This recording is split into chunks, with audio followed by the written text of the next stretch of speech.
Hey everyone, welcome to Financify. In today's video, I'll show you how to buy Bitcoin on Paybis using your mobile. It's quick and easy, so let's dive right in. First, launch your Paybis app.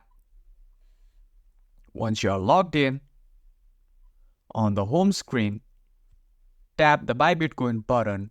Now, choose how much Bitcoin you want to buy by entering the amount in your local currency. Next, select your payment method.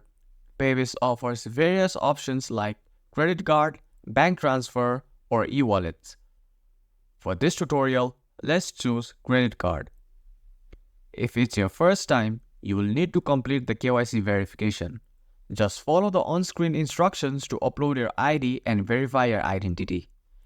After verification, review your transaction details, make sure everything looks good, then tap Buy Bitcoin to proceed. Enter your card details or payment information, and if you are transferring it to your external wallet, also mention your external wallet address and confirm the transaction. Once payment is successful, your Bitcoin will be sent to your Paybis wallet or the external wallet you have provided. And that's it. You have successfully bought Bitcoin using Paybis on your mobile. If you found this guide helpful, make sure to like, subscribe, and hit the notification bell for more finance tips. See you in the next video.